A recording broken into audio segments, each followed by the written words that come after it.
அது பெரிய வரலாறு, ஹுதைபியாவுடைய வரலாறு. அல்ஹம்துலில்லாஹ் எல்லாருக்குமே தெரிஞ்ச வரலாறு தான் அது. இப்ப அந்த இடத்துல இருந்து என்ன செஞ்சாங்க, அந்த 1400 தோழர்களோட ஹுதைபியாவுடைய இடம் இன்னைக்கு வரைக்கும் அல்ஹம்துலில்லாஹ் பேர் பெறக்கூடிய வாய்ப்பு அல்லாஹ் தந்திருக்கான். அப்ப அந்த இடத்துல வந்து அல்லாஹ்வின் ஏற்பாடு தான் அப்படின்னு ரசூல் ஸல்லல்லாஹு அலைஹி வஸல்லம் புரிஞ்சுக்கிட்டு உடன்படிக்கைக்கு ஒத்துக்கிறாங்க. இப்ப உடன்படிக்கையை பத்தி அந்த வரும்போது அல்லாஹ் சொல்றான், கண்ட கனவை உண்மைப்படுத்தி விட்டீர்கள். ஏன்னா உதவியாவுடைய இந்த உம்ரா போவோம், இந்த இடத்துல நிற்போம்னு ரசூல் ஸல்லல்லாஹு அலைஹி வஸல்லத்துக்கு ஏற்கனவே கனவு மூலம் காட்டப்பட்டுச்சு.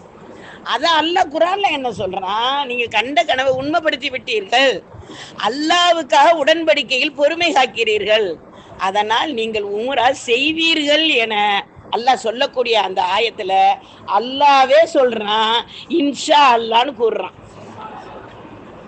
அல்லாவே சொல்றான், நான் நாடின அவன் நாடினாதான் எல்லாம் நடக்கும். அந்த நாட்டமுள்ள ரப்பே சொல்றான், இந்த உடன்படிக்கை விவரத்துல உம்ராவை உங்களுக்கு நான் நிறைவேற்றுவேன். அடுத்து சுபஹானல்லாஹ், கண்மணி நாயகம் ரசூல் ஸல்லல்லாஹு அலைஹி வஸல்லம் அங்கே இருந்து துவா செய்கிறாங்க. இந்த வார்த்தையின் மகிமையை நம்ம உணர்ந்தோம்டா நம்ம சொல்லக்கூடிய ஒவ்வொரு வார்த்தைகளையும் இதானுச்சு, நம்ம பேசக்கூடிய வார்த்தைகளை, நம்ம சொல்லக்கூடிய வார்த்தைகளை, பிறருக்கு கற்றுக் கொடுக்கக்கூடிய வார்த்தைகளை, கற்ற வார்த்தையை நம்ம வாழ்க்கையில கொண்டு வரக்கூடிய வழிமுறைகளை இன்ஷா அல்லாஹ் நம்ம தெளிவான முறையில உணரக்கூடியவர்களாக இருப்போங்கிறதுக்கு இதுக்கு ஒரு படிப்புன்னு நம்மளுக்கு இருக்கு. அல்ஹம்துலில்லாஹ்.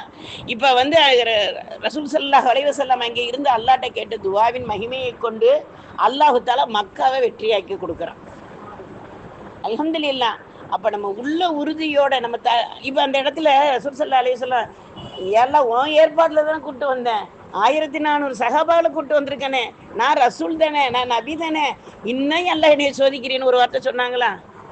ஆனா நாம சின்ன சின்ன விஷயங்களுக்கு என்ன சொல்றான், இல்லை எல்லாம் போட்டு இப்படி சோதிச்சுக்கிட்டே இருக்கேன், எவ்வளவுதான் சோதிப்பேன்னு பார்ப்போம். என்ன அவனை நம்ம சவால் கூற முடியுமா? அவன் ஒரு நொடி தான் எல்லா விஷயத்திலையும் அவன் கொடுக்கக்கூடிய கடைசி நிமிடம் தான் நம்மளுக்கு நன்மையை தரக்கூடிய விஷயம், நம்மள காரியத்தை நிறைவேற்றி கொடுக்குற விஷயம் கடைசி நேரத்துல தான் நம்மளுக்கு வரும். அல்லாஹ்வின் பேரு உதவி நம்மள்கிட்ட வந்துகிட்டே இருக்கும். நம்ம சொல்லுவோம் நம்மளுக்கு எல்லாமே சக்சஸ் ஆகணும்னு. நம்ம சக்சஸ் ஆகணும்னு கேட்கறது எல்லாம் எதை பத்தி கேட்கறோம், துனியாவை தான் கேட்கறோம். சக்சஸ் ஆகணும், சக்கராத்து வருஷத்துல சக்சஸ் ஆகிடணும் அப்படின்னு நம்ம துவா கேட்கக்கூடிய அந்த நேரம் இருக்கக்கூடிய ஒரு உதிப்பு ஒரு துவாவில் கேட்போம், யாரெல்லாம் சக்கராத்தை லேசாக்கக்கூடிய எல்லாம் நம்ம கேட்போம். அடுத்த நொடி அந்த சக்கராத்து நினைப்பே இருக்காது. இப்போ தண்ணி குடிக்கிறோம், புகையிறது, புகையிற உடனே என்ன சொல்ல, யாரோ நினைக்கிறாங்க, யாரும் நினைக்கல, மலக்கல் மௌத்து நம்மளை பார்த்துட்டு போறாரு. அது மட்டும் நமக்கு தெரிஞ்சிருச்சுன்னு வைங்க, தண்ணி குடிப்போம். ஒரு நாளைக்கு 5 முறை மலக்கல் மௌத்து நம்மளை பார்ப்பாங்களாம்மா. எல்லாரும் பயந்துறாதீங்க, என்னையும் பார்த்துட்டு தான் போறாங்க. ஏன்னா மதத்தை பத்தி பேசினாலே நம்ம, அதாவது 7 வயசு பொம்பளைங்களுடைய பெண்கள் அப்படிலாம் இல்லப்பா. அல்ஹம்துலில்லாஹ். ஏன்னா வாரம் வந்துருங்கம்மா எல்லாரும். அல்ஹம்துலில்லாஹ், அல்லாஹ்வுக்காக அல்ஹம்துலில்லாஹ். இப்ப அந்த அடிப்படையில நம்ம ஒவ்வொருவரும் நினைச்சு பார்த்து பேசுவோமே, நம்மளுடைய வாழ்க்கையில அல்லாஹ் கொடுத்த நிகமத்துகள் ஏராளமா, அவன் கொடுக்காதது ஏராளமா? மாஷா அல்லாஹ், கொடுத்ததுதான் ஏராளம், கொடுக்காதது ரொம்ப குறைவு. ஆனா நம்ம அந்த குறைவை என்ன செஞ்சிடும், அவன்கிட்ட எனக்கு இதை கொடுக்கலையே, இதை எனக்கு கொடுக்கலையே, அதை எனக்கு கொடுக்கலையே. நம்மளுடைய ஒவ்வொரு இதையும் நம்மளுக்கு கீழே உள்ளவங்களை பாருங்கன்னு ரசூல் ஸல்லல்லாஹு அலைஹி வஸல்லம் சொல்லியிருக்காங்க.